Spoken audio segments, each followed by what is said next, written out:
to another episode on the Young Married and Thriving Community Podcast, where we have real and practical conversations about marriages and relationships. My name is Ifeoluwa Adeyemi. On this episode, I have with me my very own pastors, the lead pastors of the Radiating Church, Pastor Samson Odegbami and Pastor Ifeoluwa Odegbami, aka P Sam and PI. Thank you so much for joining. Thank you for being a part of this. I'm excited. I'm really excited. In case you people don't know, they were literally the foundation of this community. They held my hands through it all, and it's so exciting to finally, bring them on the podcast. God bless and honor you, sir and ma. Thank you. So, on this episode, we are treating a very, very interesting topic, and that is love and practicality, expectations and reality checks in marriages. So, I'm sure you agree with me when I say that at times you have this mental picture of what we want our marriage to, look like,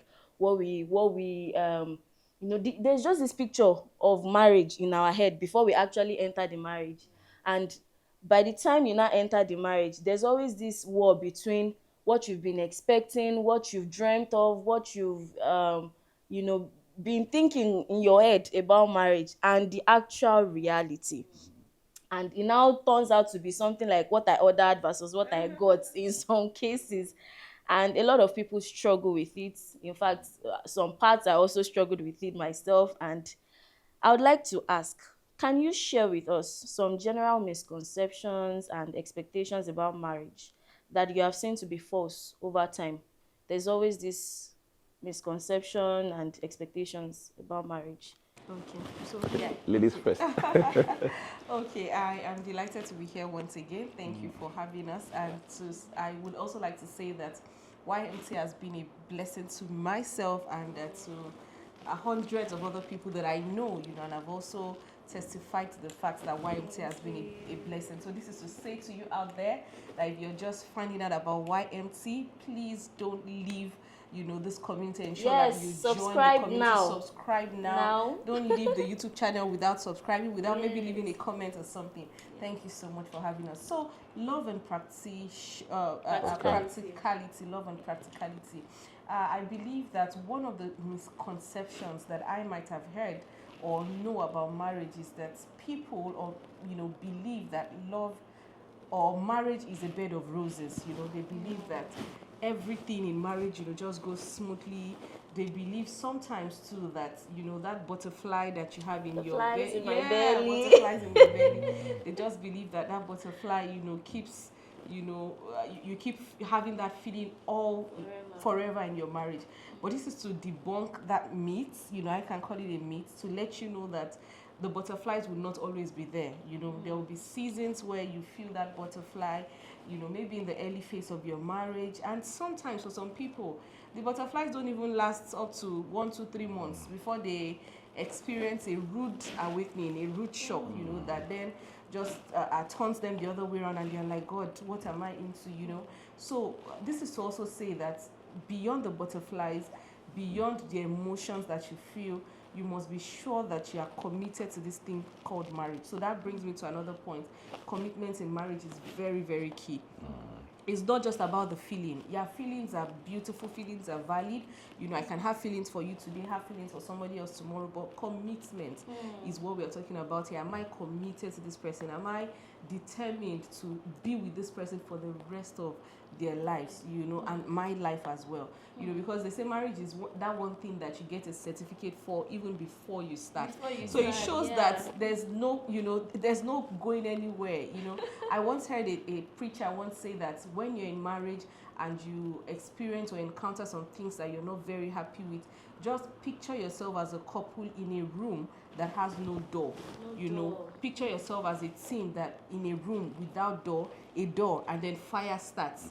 So in that situation, what do you do when fire starts burning in a room where there's no door, there's no window, there's no escape route? So what do you do together you come as a team, and then have to look put for off a the way to fire. put it. But if there's a door in your mind, you have that door or window somewhere in your mind, the first thing is escapism. I want to escape. Even if the other person is not able to escape, it's not my business. Let me go first, and the other person, takes care of themselves. So that's number one thing that I wanted to share, that the butterflies might not always be there. That's number one. Number two, many people believe that in marriage, you would always have, or let me put it this way. Some people believe that there has to be a certain way marriage should be. So I want to debunk that myth. Marriage is different, and marriage is personal. So the marriage There's no template. There's no template. Thank you. And nothing is cast on stone. Nothing is absolutely nothing. You must be able to, ride with the waves. As long as Jesus gives us the grace. Nothing is cast on stone. In your marriage, of course, one thing is constant. The husband is the head. The wife, is supposed to follow. But there are situations where, now let's talk about finance, for instance. In cases where, for instance, the woman earns, more than the man, in that way or in that scenario, I believe that people should be able to switch roles conveniently without any issues, and then the world, I tell people too that the world that our parents lived in is no longer the world that we are living in. I remember in those days, the man always had the final say. But in this age and time, yes, the man is the leader, but we have to talk about these things. We have to sit down and Make discuss. compromises when necessary. When necessary. Sometimes, when we were growing up, whatever dad said was final. Mommy didn't even have a say. But in this age and time, the father too also has to bring the conversation to the table. My wife, what do you think? In fact, in some Even situations, the children. Thank you, because the children we're raising these days are too intelligent. They want to know, Mommy, why do you want me to go to church on a Sunday? Mommy, why do you want me to do this in church? Why do you want me to respect my elders? So we must have answers, to all of these questions. So that's the number 2 point I wanted to mention. Nothing cast on it. So, and the third thing I'd like to talk about is in-law issues. Many people have a misconception that once you're getting married, your in-laws are your enemies, or you must have in-law issues.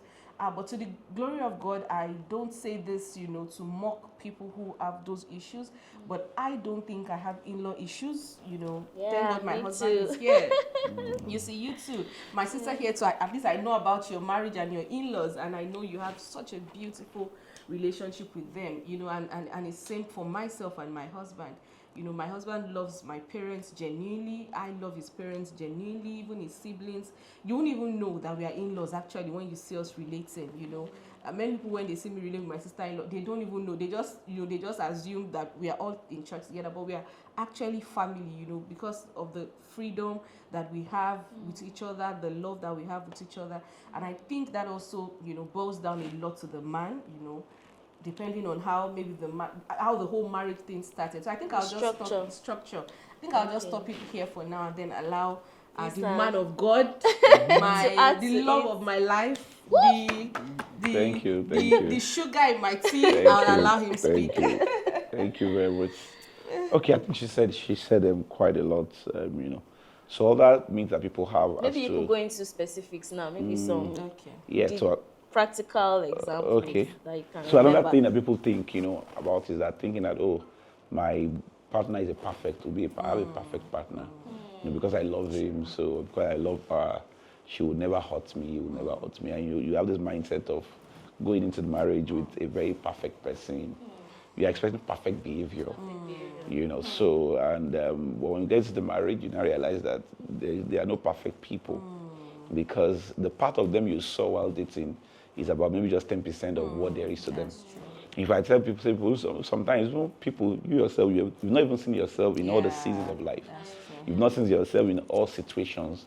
And life is dynamic. So as situations plays out, sometimes the people in the marriage themselves are just discovering that I could do this, So there's too much to expect of a human being, because even the human being, him or herself, is not even sure of what he will do. So when we now get to marry, we now begin to see some vices or some things that we don't expect.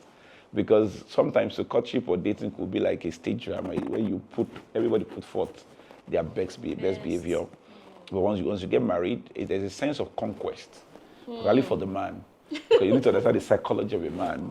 Either like at the subliminal level, a man is a hunter. So marriage is a goal. It's like one of those things on the bucket list, So the thrill, there's something that comes with the thrill of chasing your partner. A man enjoys that process of trying to get a lady to like, him, because among many other suitors, he's trying to, the competition, he's trying to, win our, win our heart. So when that process, is fully done and you get married, there's something in the man he just says like, okay, I've done it. So Another one. so sometimes you might now not be as on the edge trying to put up your perfect view as you used to. So a part of you, you are now your normal self, so you are unguarded, and the partner sometimes can just feel like, so most time we mistake those weaknesses for, hope I've not made the wrong mistake like this. So those are the expectations that we have. So I think it's too much to expect. There are no perfect people, but we can actually have perfect responses to our imperfections. You understand what I'm saying? So there's a way to respond, and all of that. So that's one thing I think happens in marriage. The second thing about marriage is to think that, marriage, once I get married, I'll be happy forever. Once I get married, then right now I'm going to be complete. Yeah. That sense of incompletion in singleness is wrong. You can't be needy and go into marriage. People ask me, when is the best? When do I know it's time for me to get married? What age? It was when you feel whole, when you feel, when you don't feel you are incomplete. That's when you are actually ripe to marry, because nobody can complete you. People only complement each other. We can't complete ourselves. The only person that can complete us is God. It's the Holy Spirit that completes us. But as human beings in marriage, we complement each other, one another. So you're thinking that once I get married, I'm going to everything we have be complete is a lie. So if you are hurting as a single, you'll be an hurting married woman or an hurting married man. If you are broken as a single, you'll be a broken. So like let's say hurting people hurt others. So there must be that wholeness first, So I think those are some things I can think of my head right now that people have in their Beautiful perspectives. I really, really enjoyed that. Thank you so much for sharing You're that amazing insight. So Thank you. powerful. That leads me, where you stop leads me to ask then, how do you now manage the expectations and not get disappointed when things are not going the way you envisioned it? There's always that idea, just like I established in the beginning, there's always that idea of marriage. When I get married, my husband will be the one pampering me, carrying my leg up like this, and the husband too is like, when my wife wants to serve me my meals, she will kneel down and pray, your Lord, sir, take this food. And then you get into the marriage and you realize that these things are not going the way you envisioned it. How do you manage the expectations and the disappointment that comes with the expectations not being met? Okay, first of all, I'll say when you're going to marry, the high expectation you have should not be of the other person, it should be of yourself. Absolutely. Wow, Not profound. your partner. That's Profound. So it shouldn't be of your partner. I should expect myself to be of the best behavior under pressure. I tell myself that no matter what my wife does, this is a test of my character, of my strength. So the expectation should be of myself. So once I do that, I'm not empowering a third party over my life. I'm in control of my life. So it means that as I go into marriage, I'm expecting to be the best partner to the other person, not the person to be a best partner to me. Because marriage is selflessness. Once you think that I'm expecting him to be like this, you already enter with a selfish mindset, which is very subtle. You can think that 7 years, at least I give you my money. No, it's beyond that. So it starts with the expectation. So the Bible says that let he that is weak bear the weakness of that are weak, He that is strong, let him bear the weakness that is weak. So you are going with the mindset that this marriage is a mission. Like I always tell people when I join people in marriage and I preach, you have to do that sermon. I tell them your KPI, your key performance indicator. When you get a new job, you have job description, right? Yes. And they give you a KPI to measure how well you're doing. I said, as a husband, as a wife to be, once you come into there's a KPI. Your KPI, your key performance indicator that you're doing well in marriage is the happiness of your partner, not your own happiness. Your own happiness is your other partner's KPI. So I focus on my KPI is to make my other partner. Once you do that, you will get, it's going to be reciprocal. Like the golden rule of the scripture says, do unto others as you want them to do unto you. So others is the focus. So that means if I want my wife to be caring, I show her more care. Some level of more care. If I want her to think about, to be more mindful of me, or I want her to do things for me, I do it for her first. If I want her to give me gifts, I give it to her. So what I want her to do, I do it to her for her first, and I expect it back. So I think that will really help us to know I'm entering this marriage as a ministry. Because all along, I've been single, I've been working for myself for let's say 28 years. So now that I'm going in for somebody else. So that's the mindset. So I'm not expecting too much of the other person. That's one. So once I don't have that level of unrealistic expectation, I won't be disappointed. But when I've entered now with the wrong expectation, with that expectation, and I'm seeing that what should I do? Then you have to recalibrate and readjust, and just tell yourself, my happiness is my responsibility. Putting your joy in somebody's hands is giving too much power away. Giving too much power away. And I like what Bishop Oyedepo said sometimes. He said he operates by the law of advanced forgiveness. That before you actually wrong him, he has forgiven in advance. So that means that in marriage also we should ask ourselves, no matter what my partner will do, I forgive them ahead. So it helps you to understand that, okay, my partner is human. And I also finally make the weakness of your partner a point of ministry for yourself. So if I expect my partner to be more respectful and he's not, and I'm not happy, I ask myself, how can I get this out of him? That is the real test that I'm really working. You understand? So I always tell people, as a leader, if you complain about your followers, it's actually a reflection of your own poor leadership. Number one, your job is to make the followers be committed to you. That's your job. So you can't be complaining about your job, right? So when I see people say, "Oh, the people that I don't like my followers," then it shows that you're not a leader. So the same thing. If you are married, as a husband, I can't be saying, "My wife." Two things: either I made the wrong decision because I chose her. Yes. So it's actually a dent on my own choice. I always say the way you do one thing, the way you do other things. So if I can't trust myself, I can't trust you on your decision of picking the right partner. I can't trust you on picking the right business idea. That's it. We wonder why in America it's a law that a divorcee cannot run for the presidency. Wow. Because the ideology is that if you cannot manage a home, your home, then how do you want to run a whole country? So I think I'll just leave it at that. So I think that's what. So number one, don't have too much expectation of your partner. Have an expectation of a beautiful marriage, right? Okay, I was going to ask that. You that must. Balances. You must have. I expect to have the best marriage. I expect to be well treated and all of that. That's my expectation. But my first expectation should not be on my partner. It should be what I want to have. I want to be that person first. As I be that person, I trust God that my partner will reciprocate. But in cases where because some human beings are just broken, they're just dysfunctional. And I expect that you should have discovered that in courtship. Yeah. But let's assume you made those mistakes. Now you are being the best you can be, but your partner is not responding. What do you then do? I think the other thing I can think about is patience and prayer. Two P's. Yeah. Be patient. You ask God to give you patience, the baptism of patience. Then you also keep praying for that. Because once you are married, like what my wife said, I love what she said about what she heard from a preacher say that marriage is like you have been in a room and there's fire and there's no doors. We must not be too quick to look at the exit door. I know the mindset in our generation today, if it's not working, walk out, take a break. All those Gen Z language, don't let anybody gaslight you, you can be, and all of those things. They sound so nice, but really, if you keep doing that, just realize you just keep going circle in marriages. How you see, people end up with 5 marriages, 6 marriages, and they'll still not be happy because it's about the bottom line principle. So we must not see the exit door easily. We have to still make it work, put in the effort. Sometimes great marriages are product of 5 years or 7 years of. Some marriages don't start very great, and 6 years down the line, they are doing fine.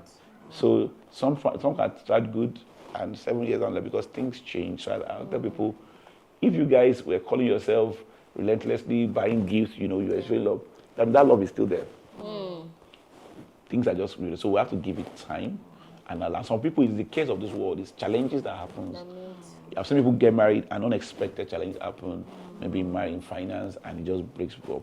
So we have to be resilient enough to say, I'm going to give it time and allow God to walk it through. I hope that makes sense. Beautiful perspective. Thank you so much, sir, for sharing. I really, I feel blessed already. Thank you so much. And I'm sure our viewers are also really blessed already. So PI, let's now leave the theoretical aspects. I would like you both to share with us how some issues you actually faced in your own marriage, some practical, just give a few examples on your own end. And because I know that some of these expectations, they can be peculiar to gender at times, Yes. and a lot of other Yes. factors. So Pia, can you share with us Okay. a few examples that you can remember, how it happened and Okay. how you were able to, balance Okay. it out? Okay. Thank you very much for that question. So, one thing I will be able to remember right now is one period in our marriage, early phase of our marriage, where I used to think that the problem of our marriage, when we have issues, when we fight, is always my husband. I used to assume that it is always my husband, that it is never me. I used to see myself as the saint. I thought I was the most loving wife, the most supportive wife, the most caring wife. And then I remember there were times where I would say, my husband is not romantic. My husband is an Egba man. My husband is this, is that. And then I would say all of those things. So at first, he didn't even used to say anything. He would just leave me and, we'll settle the issue, sometimes just sweep it under the carpet and then move on to the next thing. Until one time, maybe it was one of those issues that we had, where he then sat me down and said that, if I see, there are 101 things that you also do wrongly. But just because I am not vocal about it does not mean that you also don't do things that hurt me. So I remember I spoke about me many times when we get home, maybe later at night, we've had dinner, maybe we're about to go to bed. And, normally as a family, you should still spend about 30 minutes together as a couple. Bonding, you just talk about yeah. it. But for me, once I enter the house, I eat, I'm done, I go Straight into to the the room. bed. And he might be there with, sit down for another 45 minutes. In fact, sometimes he sleeps off, in the living room there on the couch. And I've gone inside for the night until the next morning. In fact, the next morning, he might see me and I will not even smile. I won't. So but for me, because of the way I grew up, I just, I used to wallow up in my own space, in my own, maybe because of the kind of parents that I had. My dad is the more, social person, but really, I think it's the woman that would determine the temperature of the house, of the home. You understand what I mean? Yes. So the temperature of the house, how the house will be, I think it really depends on the woman. The woman has a big role to play. So because of that, my upbringing, I had a very strict mom. So I was so used to my space, just used to my world. I was not so used to having friends. And then he had to let me know that, madam, you can't live life this way. You can't, you need people. You can't just say, I've got it figured out by myself, So that was one thing that I think was an issue or a misconception that I had, that I was able to correct, with his guidance.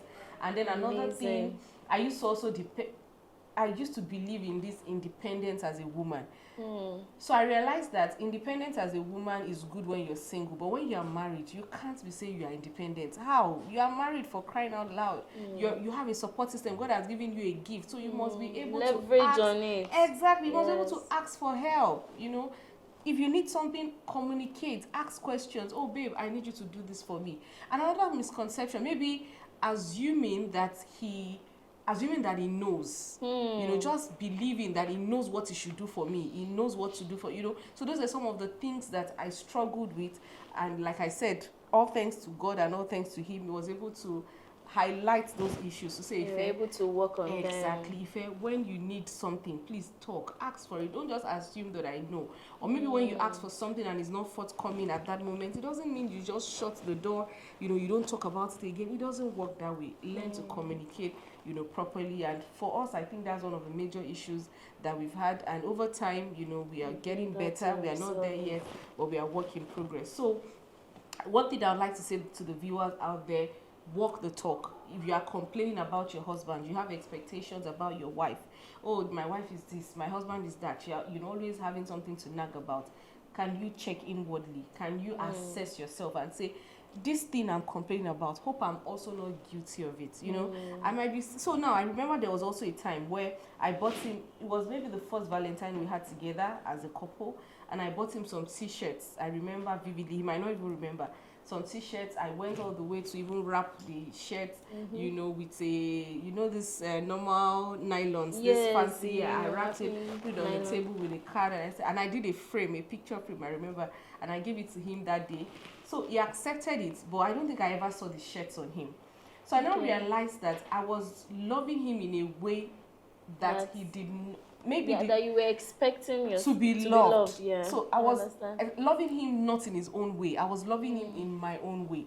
Because we also had to have that conversation. So over time, I realized that this man likes to buy his own stuff. He knows what he wants. He knows what he can wear. He might not be able to wear the kind of t-shirt that I bought. So with time, we get to learn these things, and then we get better. And that's one thing about my husband. So Sam is blushing. No, when you said, the things that she bought, I could not wear them. yeah. No. So proud. He wears designers, actually he wears designers. He doesn't do cheap stuff. But Pisa, you would have also used love to wear He it will down. not, my husband. He will not. I'm It's not, just like I'm not he's sentimental not with sentimental. So it. let me give Understand. a distance. So if, as a wife now, let's assume you cook and the food is really salty.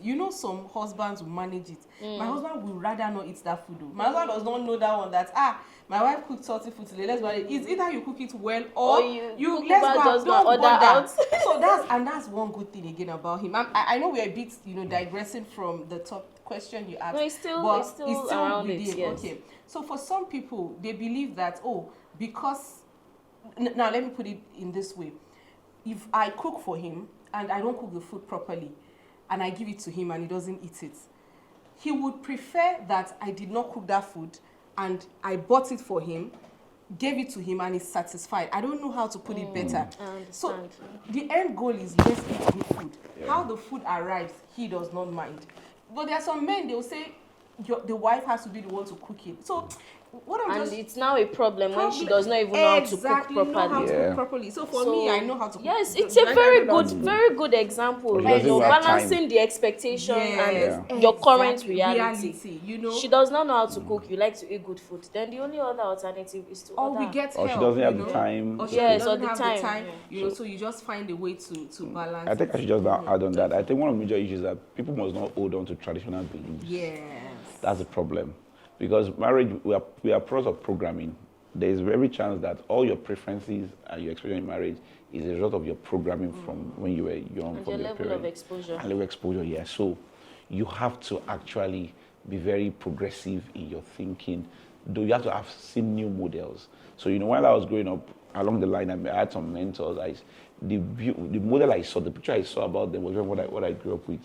I was fortunate to have a mentor whom nothing. If I believe that, no big deal. Either my wife cooks or don't cook. Let's move on. Cash out the job. Let's just eat. So that really shaped my mentality because I grew up in a very traditional way. Like my dad, we eat fresh food. Exactly. You have So to that cook. was another We issue, cook something yeah. today. So and it's a lot of expectations that Exactly. people, some Please men let me add carry. that to it as well. So one of the things we're discussing. So when you cook, for instance, as a woman, you want to bulk cook, and then you put it in the freezer. For my husband, if he has stated it the first time and you serve it to him again, it's like, Ife, when did you cook this food? So it's like, please, can we get another food? And now, thank God for him, he is very considerate. So instead of having to give him the same food for 1 week, he does not mind cook twice or 3 times within that week, and then the other 2 times you can get me food anywhere else. Just ensure that I'm well fed. So I think that's another expectation that some men may have. So if you're having that kind of expectation and demand from your wife, you also have to be considerate. For a woman as well, maybe you have a man who provides for all your needs. He gives you everything that you want, and then ordinary respect you are not willing to give him. He needs you to help him tidy his clothes. You are not able to do that. He needs you to help him wash his maybe boxers or whatever. You're not able to do that. Then it means you're not fair. You're not being considerate. Yes, especially if you are focusing on those traditional gender roles. Exactly. We've spoken about it on the Gender podcast. roles. You need to check episode 2, Family Dynamics. It perfectly explains what she's trying to say. So you see, so you have to be fair on the other person, Yes. because sometimes we have these unrealistic expectations in our heads that will never, come to reality. Now, for instance, I remember Pastor talking about this age and time where women are also working, women are working, making money. And as the man, let's assume on a Thursday, maybe you had break from work, you had to stay back. I can say this because it's a couples platform. Yes. You were able to stay at home, and then your wife comes back home from work very tired, exhausted. Maybe she even had to cook for you that night. And then that same night, you expect her to do her wifely duties in bed. That would be very unfair of you. That would be unrealistic. And then if she doesn't give you what you want, you are saying, this woman, she's not very this, she's terrible. not sweet, she's a terrible woman. But then you could have set the tone while you were at home by probably putting some things in place so that when she's back from work, all she has to do is relax a Relax, you little, don't and have then to cook again, and then you that can sets the have her tone for the whole for night. the whole So, bedroom we affairs. have to just be fair. We have to be kind people. So marriage too, like Pisam would always say, it's about the two people. It's not just about the word marriage. Is about who both of you are. It's about your wholeness. Are you complete in yourselves? Are you kind people? I always tell as single ladies, when they come to me for mentorship or advice, I tell them, when you're looking out for a man, before any other thing, is he a kind man? Yes. Is he kind? For the Very woman as well, key. is she a kind woman? Is she kind? Because I believe that after God, one of the most important values that we should have as human beings is being kind. And as a matter of fact, I believe that if you're serving this same Jesus that we are serving, if you know the same God that we know, you will have all these characteristics. You will be kind. Yes, Your speech will be gentle. Your speech will be filled with grace, just like the scripture says. So I think those are the few practical examples that I can remember. I don't know if my husband Yeah, can you can remember continue. any. You stopped at fresh food when you were growing up. Okay. Your dad Okay, loved yes. fresh food. Oh yeah, my dad loved fresh food so much, Luckily, I met a mentor, and I saw that was not a big deal. My mentors radically changed my mind to the point where, I would talking with him and he would say, myself and my wife, we slept in that hotel, we slept in that hotel in the same city. And I'm like, how would you have a house And then and you go and sleep in an hotel? Does that make sense? It's not as you travel, that whenever a new hotel comes to town, the wife, the person will make them go, we must go there. Just so they will leave their house and just go and have a nice weekend. Staycation. And Exactly. So it doesn't have to be like a vacation once a year. That radically changed And my it mind. has a way of adding spice to the marriage. Exactly. So my wife, she knows we do that too. They don't we don't feel like staying at home. Those were things I didn't see naturally in my own parents, but I had a mentor. And that's why the role of mentorship is powerful for men. It is what you see you replicate. There's power in picture, your exposure. You cannot replicate what you have not seen. So that's why modeling is very powerful. You must find a model, someone who has the kind of marriage you want, who has experienced it all, and you can pattern after. God told Moses to build the ark according to specifications. Yes. You always need a benchmark, a reference point. Yes. If you don't have one consciously, you have one subconsciously. Yes. And the one you have subconsciously is not the one you want to have. Because anything you do subconsciously, that means that you didn't give it thought. It's not intentional. It's not engineered to suit what you want. So there must be that sense of conscious awareness. Okay, a lot of men, your young men particularly, when you get to those things, one of the proof of masculinity is that I don't need anybody to talk to me. I can't do this. Where is that person? All this kind of ideology. They think that you are less of a man when you show so much humility and that you don't know, so much ignorance. But really, you have not lived this life before. That's true. You've never been married before. You've never done any of this before. So you need someone that has been married before to show you that picture. There is a place of reading. There's a place of seeing. Seeing is powerful. That's why that your mentor, like I tell young people, don't tell them that your mentor is one person in America you can never see that. He's never seen you for 15 years. For 50 years, I read these books. That's a role model. That's a level. You can read their books, but the highest point, power, level of mentorship when it comes to this like this is modeling. It's when you can go to their house, but just observe the temperature, like you said, in their house, in their home. One of the things that my mentor really did for me was that when I'm around them, the way they play with their, I used to, how I grew up, you are so edgy. You take yourself too seriously. One thing my wife knows that. That's one thing my husband also helped me, get better at. But I was not like that before. But I saw my mentor, the way himself and his wife would play. How his wife would say, the way they would play. And I'm like, that's disrespectful. You are the man. And I was like, so that picture stayed with me. So when I got married to my wife, if you come to our house, you'll be shocked. She can even make this of me, I don't care. I'm very vulnerable because I learned, I saw it. There's no way I can read that in a book and replicate it. Really But staying around my mentor and the wife, I picked up a lot of things.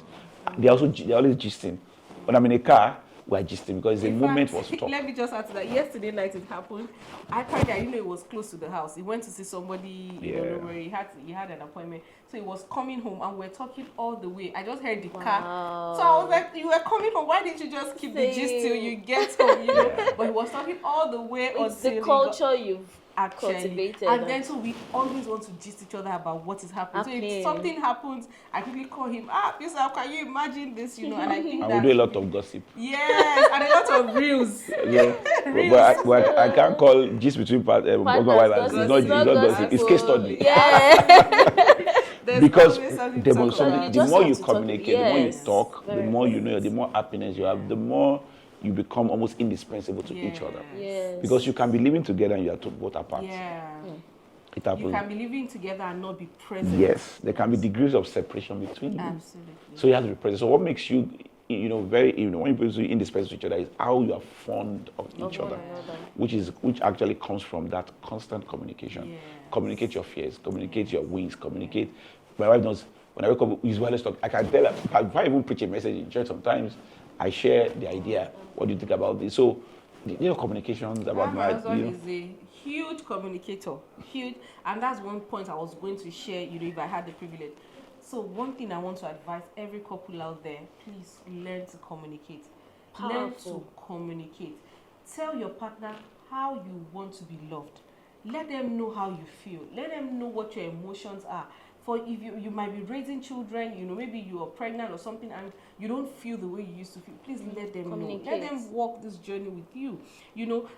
Is it you now that said it that whatever is working, there is something working? Or was it Bishop Oyedepo?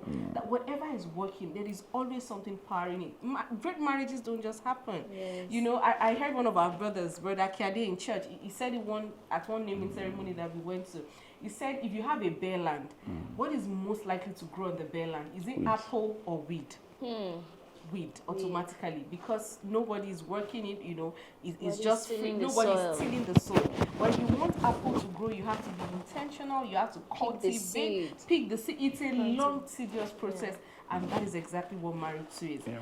When you have a building, it takes between demolishing and building, which one takes longer? Building. You can pull off a 20-story building within 2 days. You can tear it off. But in 2 years, you might not even be able to finish a 20-story building marriage. So I don't know, what kind of marriage do you want?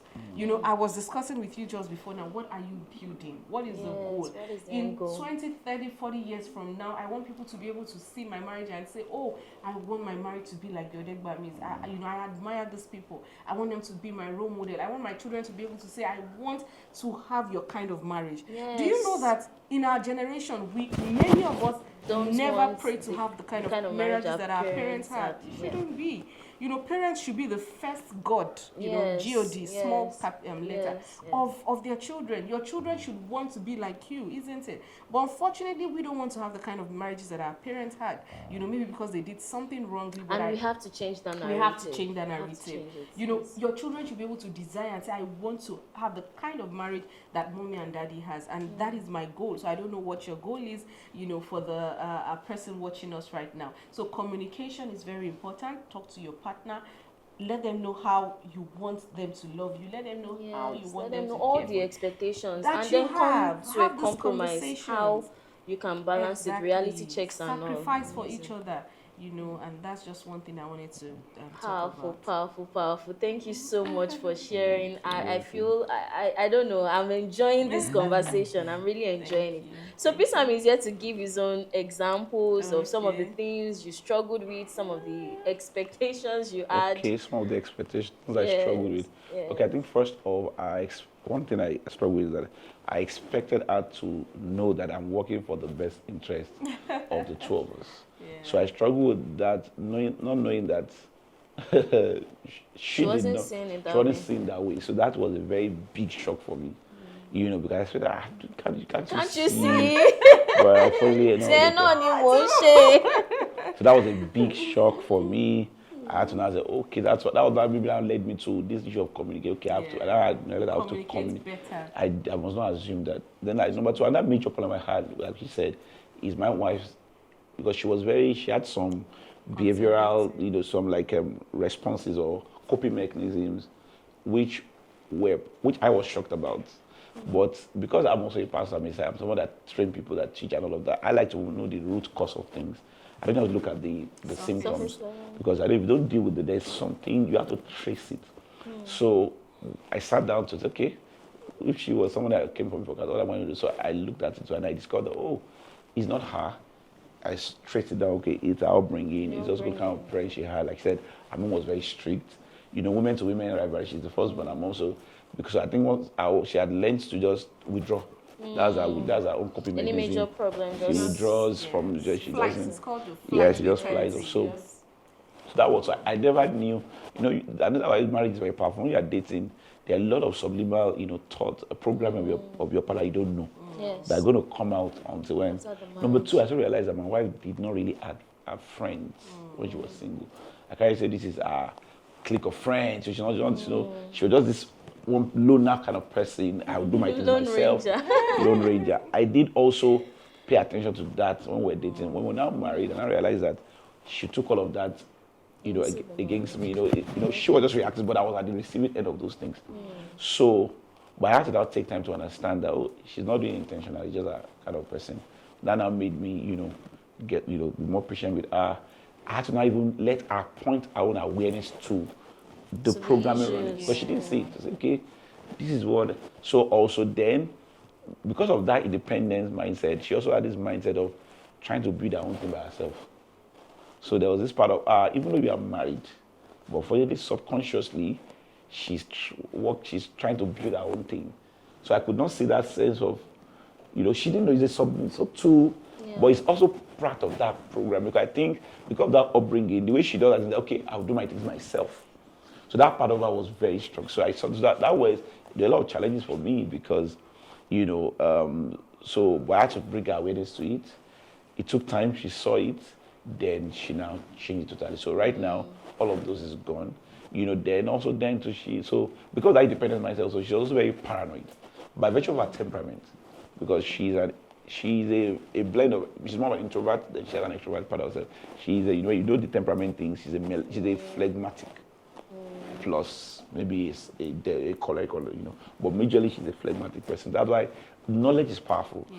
Knowing all these things, I knew this very well as a pastor myself, so I understood the place of temperament. And I've seen Christians or pastors trying to downplay, say, we are human beings, we can do all things through Christ. No, it's a wiring. That's why variety is the spice of life. Yes. God made us differently. That knowledge of temperament, please don't is a fundamental knowledge. In any partnership, whether it's marriage, it's business partnership, you will know, you need to know the unique strengths of every temperament. Yes. Because everything should be complementary. My weakness should be your strength. Your strength should be my, that's how we need each other. So that knowledge of temperament was also, I knew that. So when I looked into our temperament, I was okay, a part of that temperament is they are paranoid people. They don't trust easily.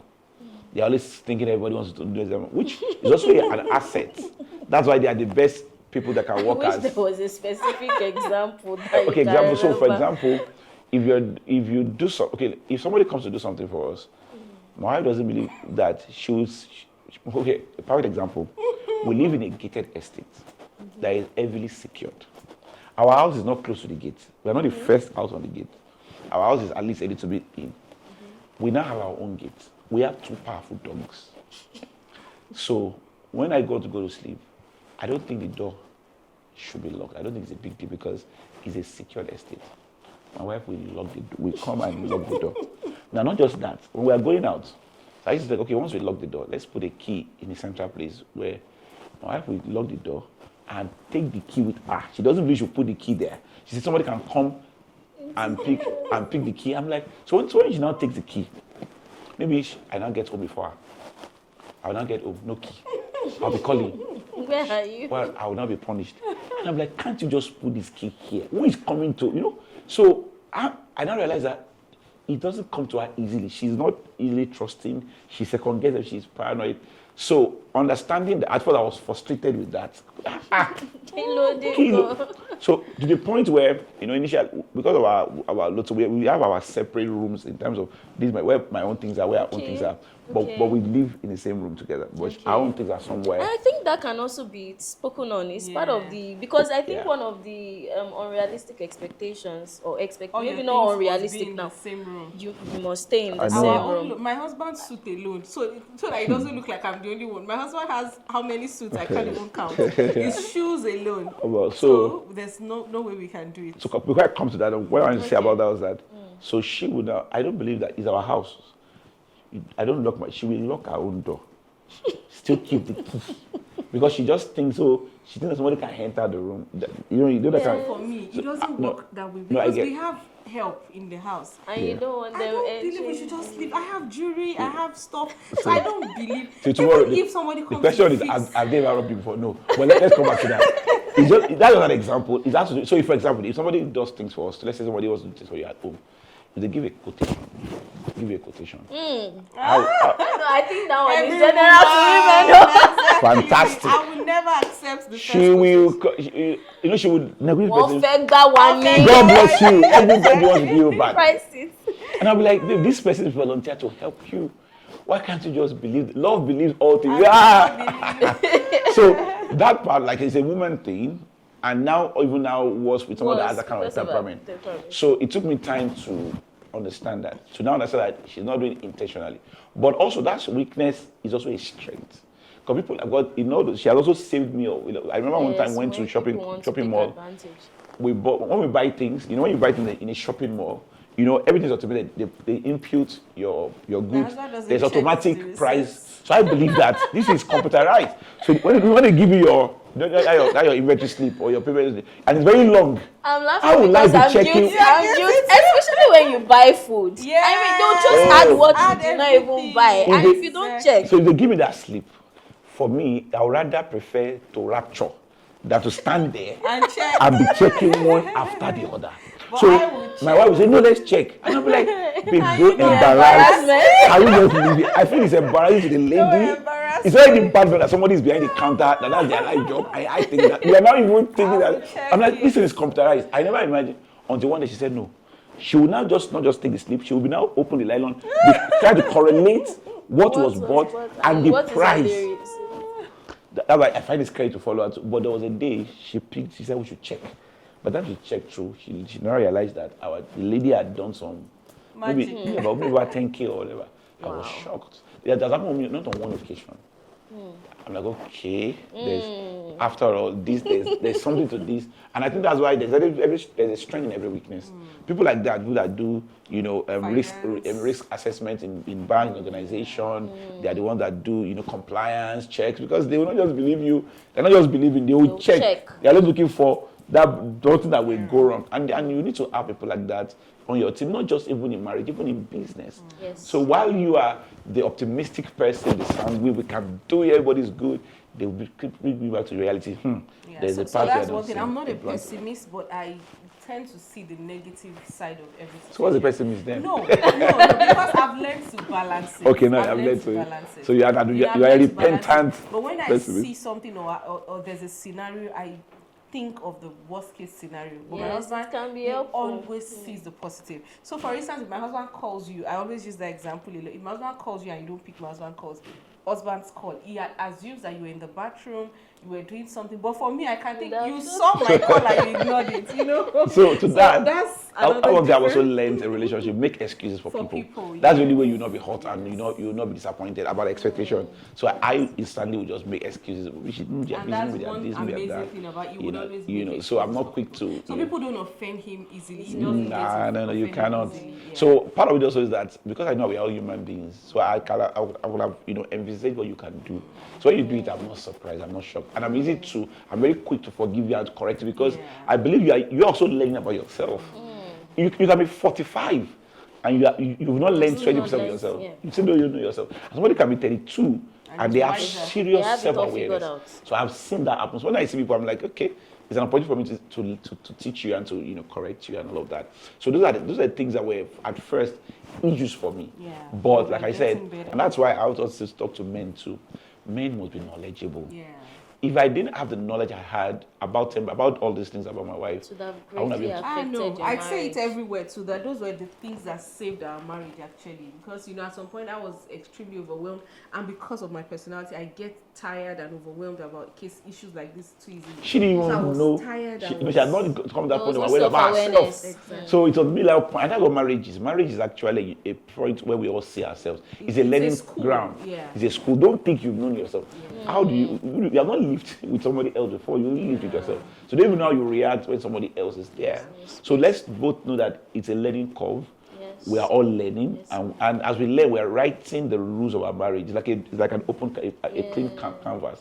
So the more we talk, so rather than avoiding conflict and discussing things, let's address it. As we address, I've realized that my wife, she learns it. You might be correcting her, she's just there, looking sorrowful. You think she doesn't, she won't repeat it again, or she now becomes very Better careful. So I realized, at okay, handling it. this works. So both of you now that's are able another to thing build. too. So we never sweep things under the carpet Yeah. again in our marriage. So if there's an issue, so my husband, because he's a big communicator, I might not really talk, I just let it go, but he can talk 30-40 minutes, and I We'll think analyze that it.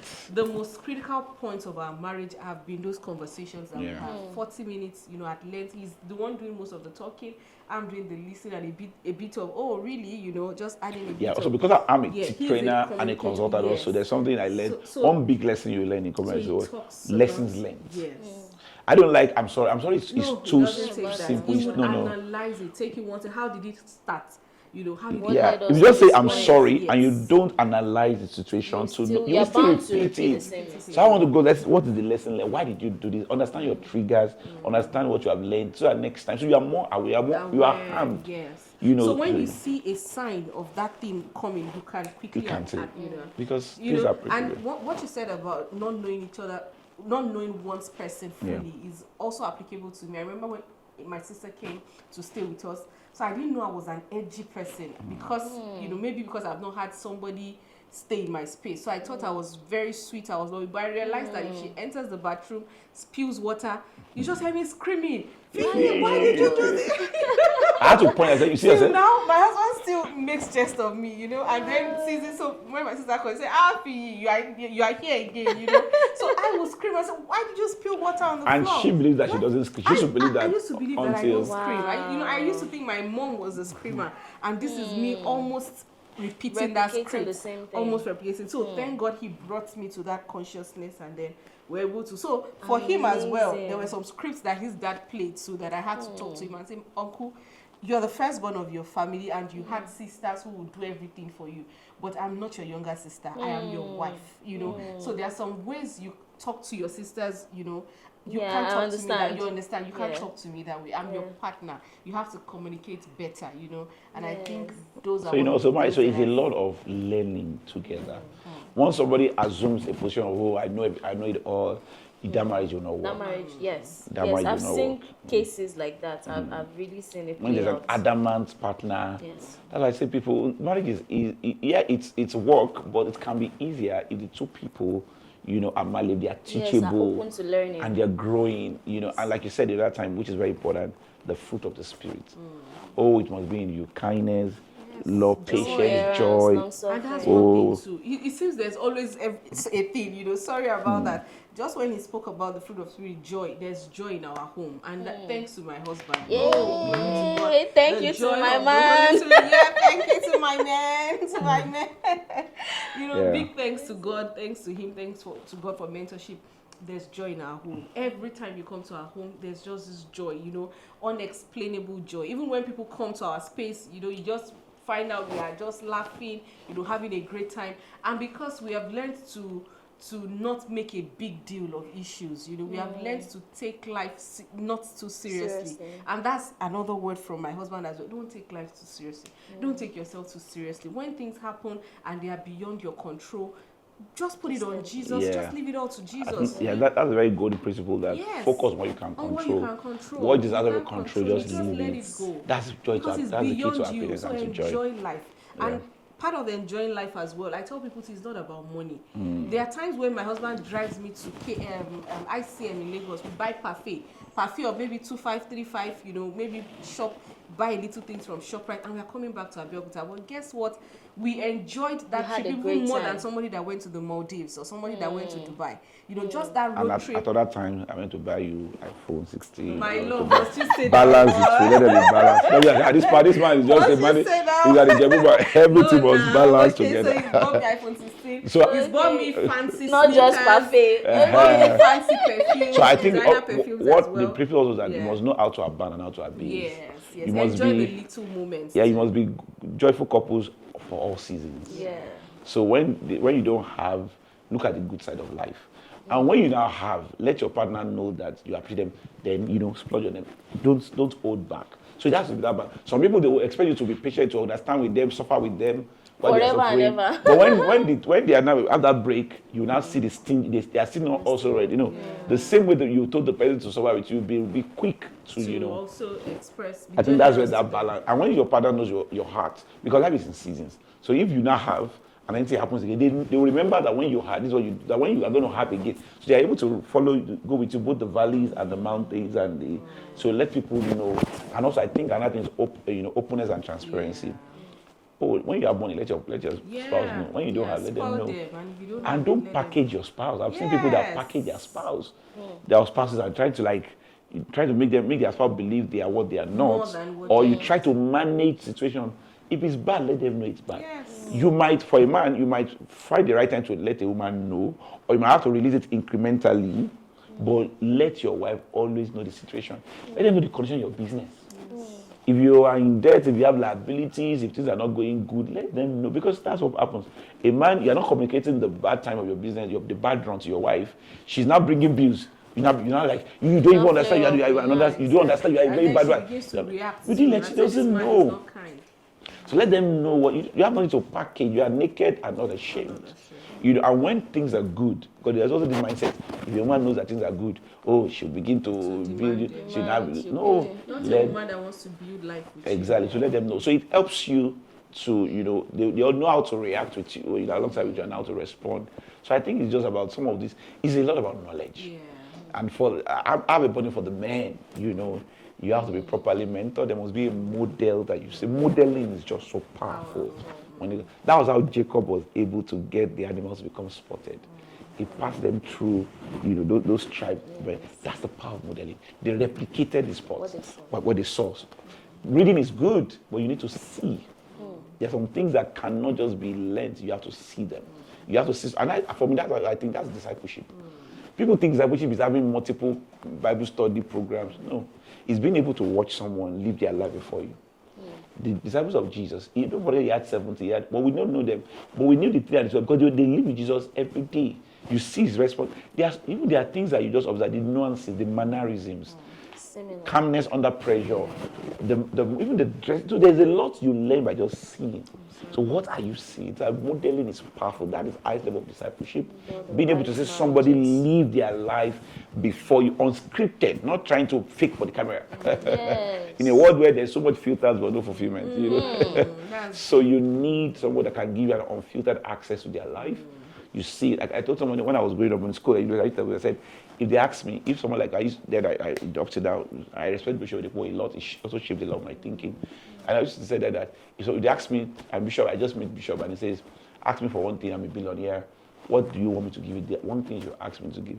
I want to ask for money. I just ask him, can I please, I want to come and live with you for about 6 months.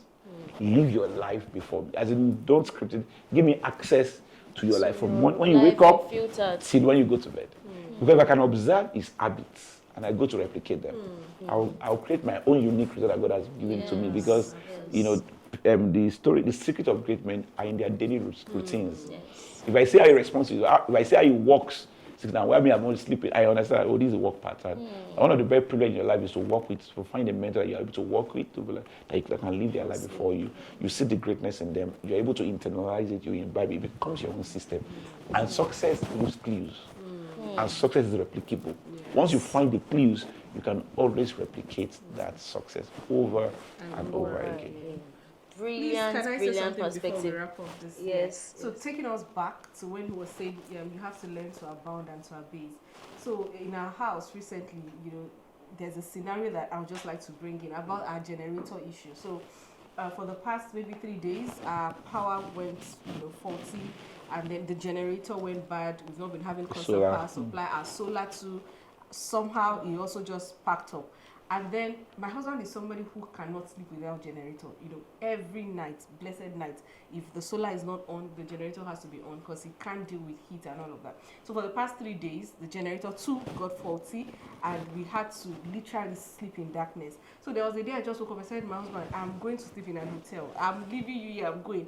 And then I just realized that this same man is somebody who would not allow us sleep in heat. He would ensure that every blessed night, there's diesel in the generator, and which cost a lot of money, but just for our comfort. Do you know that was the only thing I thought of, that it would be unfair, even though he might not mind, but for myself, I just felt as a good wife, as a responsible wife, it's only sensible of me to say, this same person that was always providing, not that he was not willing to provide, I hope you understand what I mean, but it was just the situation at that time. This same person who is always willing to provide, always willing to ensure that we have, we are comfortable. So these 2-3 nights where we don't have the generator, I will now pack my own things and say, I'm going to a hotel and leave him in the house. That would be a very wicked wife. Even God will not forgive me. So even in the darkness, you stay together. We enjoy. And then we've been having lovely conversations. I remember 2 nights before, I literally put my leg on the window. I hung my leg on the window. Because we opened the window, there was fresh air. We were gisting, watching some sermons and analyzing it before we both slept off. And then in the middle of the night, light just came up. We jumped up again, and then, so it's just so beautiful to see. So that's one thing I just wanted to mention, that even in the highs and in the lows, enjoy the seasons. And I pray God will continue to help our marriages. Amen. So beautiful, beautiful, beautiful, beautiful. I really don't want this conversation to end, but we have to end. Okay, just one, because I think for us to really balance it in this age and time, the social media has its role on a lot of expectations that people now have. Take, for instance, proposals. Everyone expects these balloons, flowers, fancy stuff. I mean, I don't think it's bad to expect those things, but I think there's a balance. You're seeing people going on vacations, you're seeing people buy cars for their wives, you're seeing wives take their husbands out, For example, we can see like the likes of Vicky James, you're seeing the way they're pampering each other and all other beautiful marriages out there. So how do we balance the influence of social media on our own marriages, because in a way, just like you said, subconsciously it is going into your brain. It is going into your brain, and you find out that maybe when your husband is supposed to do something for you, or you want to, vice versa too, and they don't do it the way you saw it online, and you are, even though the person went high and above, you are feeling as if it's not complete. He didn't do it the way so person did it online. So how do we balance it? So I think before my husband talks, because he will do most of the talking anyway, so I think one thing is communication and selling. I think we can't overemphasize. We can't overemphasize. So I think like communication and then selling the vision. Maybe not selling, but convincing, letting the other person understand what the vision is and what the goal is as a couple. Where are we headed? So for me too, about 2 Valentines ago, I just found myself asking my husband for flowers, for bouquet. Really, I don't need a flower. I don't. But because I had seen it online, so I'm not somebody who is easily moved. But just like you said, social media is no matter powerful. how strong you are, you not start designing. That's all those money bouquet. Exactly. Let me also hold this thing now. Fine now. So I told my husband, I said, my husband, buy it for me. But thank God for my husband. He will know, if he's not going to do something, he's not going to do it. Even though I talked about it, he still did not buy it. But guess what? That same Valentine, I think one of our big aunties, spoke to him about the Valentine package. Then he got me a cake, got me perfumes, got me, some very lovely things that I eventually appreciated. But it was still not that flower. But I had an expectation of having a flower. But for him, it's like, why does it have to be a flower? Why not something else? So that's by the way. So the other thing I wanted to talk about is communication. Let your spouse or your wife or whoever, let them know what we are trying to build as a family. For now, I might not be able to afford those trips to Maldives. I might not be able to buy you that iPhone 16, I might not be able to buy you that expensive hair. But with the little that I have, I would show you love, I will show you care. But this thing is also in our future, because no matter how spiritual we are, Everybody wants to experience international trips. Everybody wants to use the best phones. Everybody wants to use the best hairs, isn't it? As a woman, so but communicate to your wife. Let her know that, see, this 10 million naira we are using it to invest in our business. And this same business can produce 1 billion or 100 million later in the future. But if I give you 5 million out of 10 million to buy phone and to buy hair, we are killing the business already. But this same business has the potential, to produce, make all your dreams come true. So and I think that's one thing men should also learn to do. Communicate. You don't have to be suffering and smiling as a man, please. If I would tell my brothers the same thing, because you are dating a girl or married to a woman, don't smile and don't be suffering and smiling. Please let her know that, babe, at this point in time, I'm not able to afford this kind of phone. But if you're able to afford it like my husband, fine, it's okay. But times and seasons, he is in a season where he's able to afford it. 3 years ago, we had conversations upon this same iPhone or what not, and look at it now. We were not able to achieve it. But now, by the grace of God, he is able to afford it, and I'm able to use it. I'm able to flaunt it. I remember that 3 years ago, there were some luxury stuff, maybe hair, that I wanted to buy, but at that time I knew we could not afford it. I was talking to him about it, but not putting pressure. But now, by the grace of God, I'm able to afford it. He's able to afford it. So if I demand for it, it's not too much. I hope you get what I'm saying. Yes. So women, to please understand times and seasons. Be patient with your men. Even you as the woman who says you too cannot buy iPhone 16 for your husband. So pray to be that kind of woman. God bless you. Amen. Okay. I think the first thing we must know is that social media is curated content. So it's not real. Nobody posts their failures online. So you must know that content is content, right? So we must understand that. So social media life is not real. Everybody curates their best moments. Nobody posts themselves in their lows. So once we know that, it's fine. Number two, the second thing again is that you cannot marry a social media citizen, someone that's been put on social media, and expect not to be under the pressure of what you will see online. That's what I want to say. So now we have people that are born into the internet, netizens, we call them Gen Z, Gen Alphas. In dating and courtship, you will have known if your partner is someone that is heavily influenced by social media, any new trend, she wants to do it, and you don't see it as a problem. When you get married, and she's competing and wants to be like that influencer you're seeing, you can't complain. Because the source of it is a sustainer. So I think whatever you will not take in marriage, you should reject it in courtship. Be self-aware. And some people can match the energy. Some guys too like trendy things. So it may not be an issue if two of you can handle it. If you are born on social media, you guys like social media, that's your own yardstick, so be it. But if you are the conservative, you are building something for the long term. You now marry a wife, or you were dating a lady that is always living a life to compare with an influencer with social media, and you didn't correct it.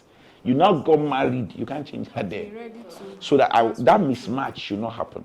Suppose when I was going to marry, I knew I'm a pastor, I'm a founding pastor. I knew there was going to be a sacrifice. I'm a businessman, a founding businessman, entrepreneur. I knew the kind of life I was doing, this was going to be a sacrifice. So I knew that one of the criteria my partner was, I can't marry someone that is very materialistic or too demanding. I want someone that is conservative. As everybody wants a good life, but someone that was raised in a very understands prudence and frugal and all those things. So that was top on my. So there were ladies I met that were fine, they were nice, they were Christian sisters, but by their probably they didn't fit that part of it. So I did not. So you have to marry for where you are going.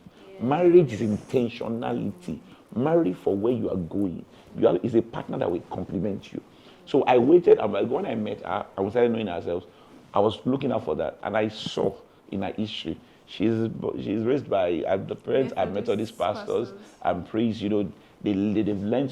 There's power these Orthodox churches. There are some values they have that is very instilled in them. That contentment, that sense of. So I saw that conservative, and I also that beyond the conservatism, she's also still very upwardly mobile and cutting edge. I could see that potential. That was it for me. It didn't matter any other thing. So I knew. So now, when she wanted something, like I know that if I explained to her, she will be able to wait because she's the upbringing. So if she's understanding me now, you can't blame me. But if I knew my life and I went to find somebody, I want an Instagram girl, that everybody would say this is, I went to pick someone that while we're cutting, she always wants I and I'm Wahala be that. now voila. I'm not telling you we are building a business. When we were cutting, before I asked for cupcake, you have bought it. Every trend, you have bought it. Or everything that they do online, you have done it for me. Now you are not telling me that we have been on married, one business, she will not understand, and there will be problem. So I think people should choose intentionally. And while you are in courtship, a lot of the problems we have in marriage, they are hangovers of poor courtship that people did not resolve. Talk, let it be known. When you now marry, now even this conservative person, because of social media pressure, can also, that bug can bite the person. The person can also be, but that's what she now said. People change, Man, you must keep communicating, keep painting the picture. A man is an educator. You are a coach, you are a trainer. You have to coach your wife. Because men see clearer, you see the future. Women want security. All the people are we secured? They don't want to take risk. They're not risk taker by design. So you have to communicate. Let her see it. Let her know that the future is bright. And let her know you are working towards the future. And like I said, the moment you now have, find unexpected moments of spoiler. Don't let her ask. For example, my wife knows from day one, my wife never was not the one that ever asked me to send money to her parents. I started giving her parent money by myself. In fact, sometimes I'll just send money to her parents. She'll never like upset. Because so she knows that she doesn't have to beg me to do that. That's part of my responsibility. So if you do things voluntarily, when you have, a woman can understand that if the man does not have now, it's because it doesn't have. But when you have, we don't know. When you have, you don't do anything. You don't take initiative. What is romance? That you are thinking about, but I don't have to ask something and you do it for me. That's the height of romance. That I'm trying to write an exam, or I'm preparing for or I told you I want to do my master's. I forget about it myself, but you bring it and say, babe, that's your master's. Go and pick the form. That means you're thinking, what I told you 3 years ago, you remember now. That's romance. What I told you in the morning, you remember when you came by in the evening. You told me about this. How is it? That's romance. And it's just about, I'm thinking about you. That's simple. It's in the simplest form. The romance, trying to do something for social media is not romance. So that you want to create have a content to show your friend. I've seen people that will buy car, ladies on their birthday, and tell the husband to present them as surprise, and they'll still be surprised. Oh, wow! Wow, what an actress and an actor. That's not romance. You can be romantic on social media, and there's no romance in your home. But romance is that thoughtfulness to those little things. You remember those little details. Don't talk about your partner, about what is important to our extended family, our siblings. That's the core part of romance. And that's what it's all about.